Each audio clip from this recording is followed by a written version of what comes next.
معايا خبر ممكن يغير لك مودك، مش عارف هيفرحك ولا هينكد عليك. في يوم 27 مارس اتفاجئنا من اخواتنا السودانيين اللي عايشين معانا في مصر بزغاريت وتهليل، وسألناهم يا رجالة هو في ايه؟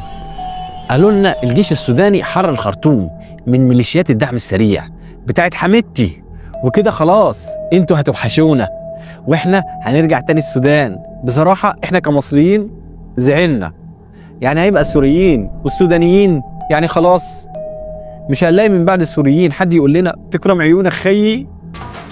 تكرم عيونك خيي، والله لا اعطيك شاورما هتاكل دمك بعديها. ولا حد هيقول لنا من السودانيين يا زول.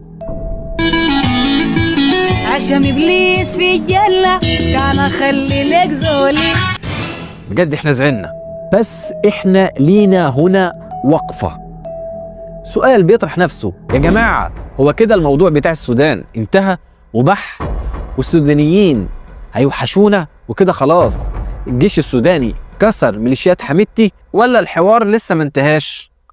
في الفيديو دوت هتفهم ايه هي حكاية السودان من اولها لاخرها، وايه اللي خلى البرهامي وحميدتي الاتنين يقوموا على بعض ويحاربوا بعض ويدمروا السودان بعد ما كانوا حبايب، وقصة العشاء الأخير لحميدتي والبرهامي والسم اللي كان موجود في العشاء الأخير، وإيه هي القصة من أولها، وإزاي تم تأسيس ميليشيات الدعم السريع بتاعت حميدتي، ومين القوة الخارجية اللي بتدعم القوتين سواء كان الجيش السوداني أو ميليشيات حميدتي الدعم السريع. وهتعرفوا في الفيديو دوت بيروح فين دهب السودان، وعدد القتلى والجرحى الناتجين عن الحرب ديت، وإيه هي أسباب تراجع ميليشيات الدعم السريع، وهل مصر هي كانت السبب؟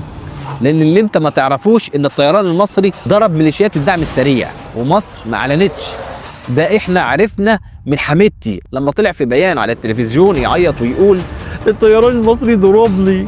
قتلتنا مصر، ضربتنا مصر، والان اثناء مفاوضات جنيف جابت لكم 8 طيارة كي اكس صينية، المكانات امريكية. احنا عندنا التفاصيل. القنبله تضربنا زمان مصر بتجيبها لكم باللفه، لكن الان بتجيبها اي لقى تاجر. مين الزلط ده؟ حق دنقله ده. وكتير من الناس اللي كانوا موجودين على السوشيال ميديا شبوها بمشهد لنجاح الموجي. ايوان اللي هو ده. صح ولا هتنكر؟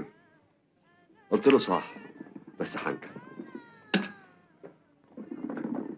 عشان تفهم كل دوت هات كده كوبايه شايك وموبايلك وتعالى معايا، ولو ممكن تدعمنا بلايك وتشترك في القناه وتعلق لنا تعليق حلو كده تشجعنا، عشان انا لسه في البدايه.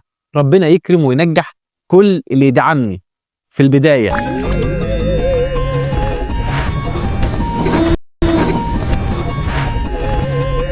اهلا بيكم. هنتكلم اول حاجه عن كيف بدأ الحرب، بس قبل ما نتكلم عن كيف بدأت الحرب هنتكلم عن الموضوع من اوله كان فين.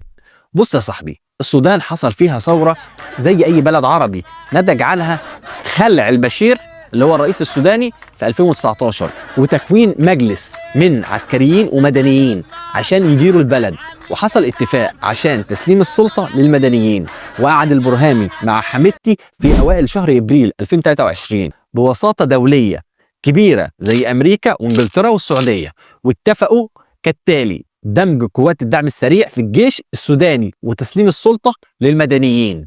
حلو كده؟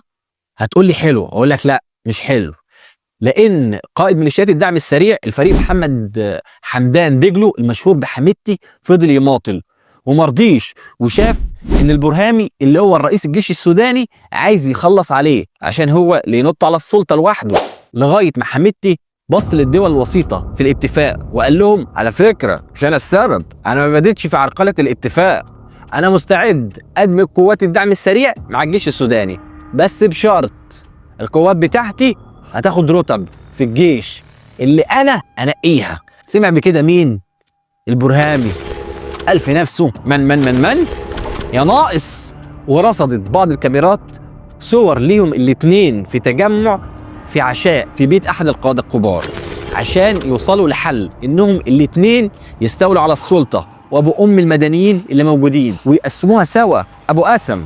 لكن العشاء دوت طلع مسموم، لان اللي انت ما تعرفوش يا عمنا ان البرهامي كان مجمع قواته من الجيش لمهاجمة بعض القواعد لميليشيات الدعم السريع لحميدتي. وبرضه صديق السوق الثاني حميدتي جمع الميليشيات بتاعته علشان يهاجم وحدات بعينها من الجيش السوداني، وكان في الوحدات ديت كان فيها طيارين مصريين وقعوا في ايدين ميليشيات الدعم السريع بتاعت حميدتي، وده اللي خلى مصر تتدخل والطيران المصري يضرب حميدتي ويطلع يعيط ويقول مصر ضربتني. اللي استشهدوا غدرا وضربوا غدرا من دولة مصر بالطيران المصري الغادر، ودي تشبه معركة كرر الأولى. وده كان من الأسباب اللي خلت مصر تتدخل في الحرب في السودان، وأكيد كان مؤثر جدا. ومن ساعتها الاتنين قاموا على بعض وعينك ما تشوف إلا النور، وبقوا يعملوا في بعض اللي انت بتسمعه وبتشوفه في التلفزيون. وعلى حسب ما قالته منظمة المجتمع الدولي ان في سنة 2023 لما بدأت الحرب في السودان بين الجيش السوداني وميليشيات الدعم السريع، 11 مليون إنسان سوداني سابوا منازلهم وعاشوا في مخيمات.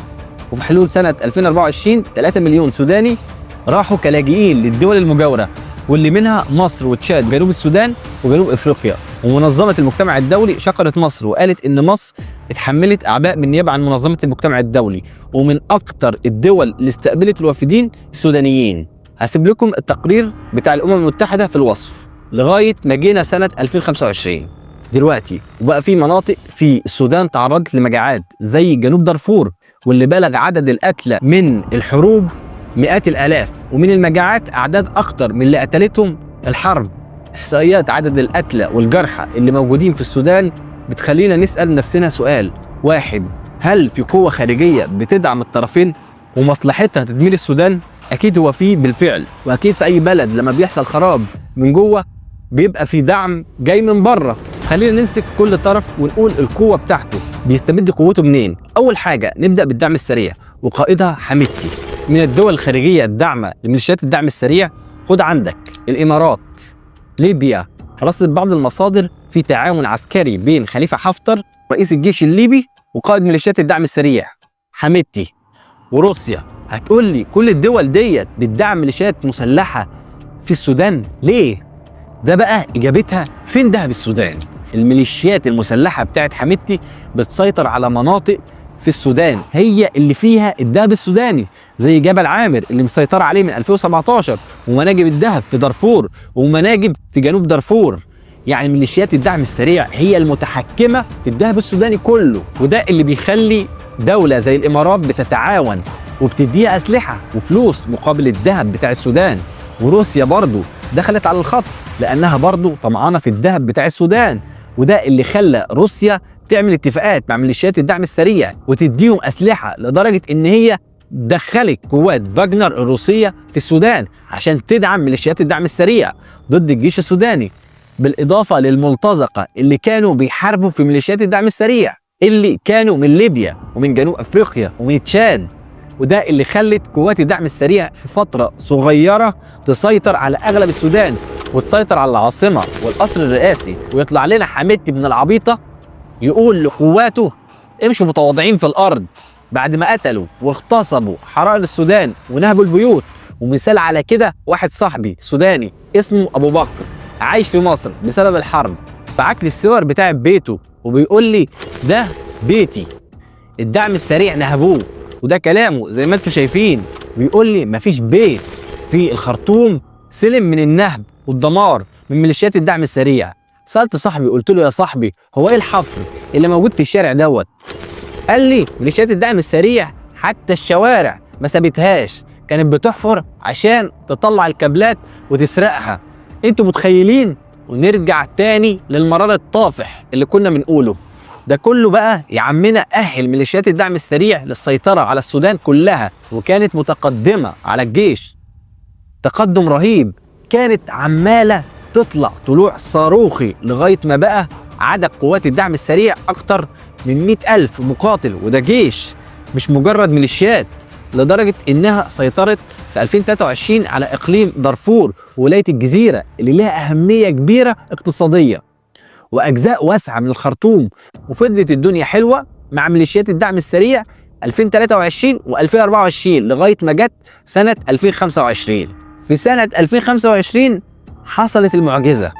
أكيد أنت عارف إن الدنيا ما بتمشيش على رتم واحد، ومصير اللي طلع فوق فجأة يقع من فوق وتتكسر رقبته، لغاية ما صحينا الصبح لقينا في زغاريت من اخواتنا السودانيين اللي عايشين معانا في مصر، وعرفنا ان الجيش السوداني حرر الخرطوم وحرر القصر الرئاسي، وشفنا فيديو لميليشيات الدعم السريع وهم بيهربوا زي الفيران. بس السؤال بيطرح نفسه تاني اللي احنا سألناه في اول الحلقة، هل الحرب في السودان انتهت؟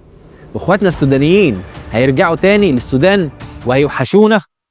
ومش هنسمع حد تاني يقول لنا يا زول. هقول لك يا صاحبي انا بحسبك صاحي، وقبل ما تسألني سؤال زي دوت اسألني هو الجيش السوداني قدر ان هو يسيطر على العاصمة والقصر الرئاسي فجأة كده؟